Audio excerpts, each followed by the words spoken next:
Oi galera, bom dia para vocês.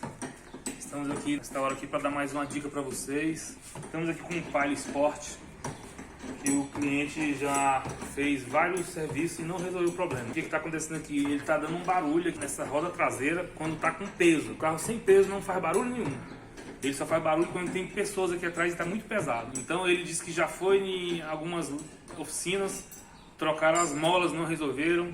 Trocaram as buchas do eixo, não resolveram. E ele trouxe aqui para mim analisar para ele. E eu comecei a analisar a situação, o problema dele. Aí eu olhei aqui, o amortecedor do carro dele tá bom. Descobri que só o barulho lá do carro dele é simplesmente isso aqui, ó.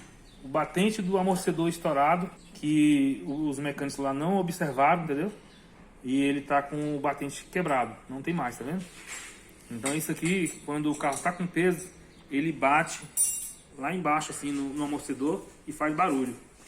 Então, o que eu quero dizer? Que foi feito alguns reparos que não precisava, como trocar as buchas do eixo, e não resolveu.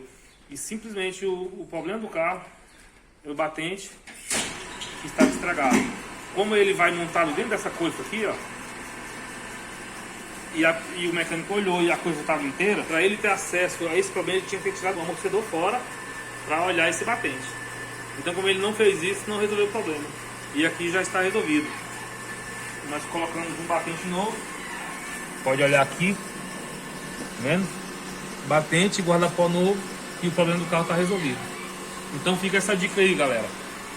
Se tiver com esse barulho aí, você desmonta tudo e observa direitinho, que às vezes é uma coisa tão simples e eles fazem tanta coisa e não resolve. Aí botei o kit batente coxinho novo, Cofactor original, custando na faixa de R$90 cada lado. Tá aí, resolvido o problema. E quero pedir para vocês se inscreverem no nosso canal, dar aquele like, ativa o sininho lá para as mais notificações, mais de vídeo que vamos mandar para vocês, tá bom? Valeu, obrigado e tamo junto.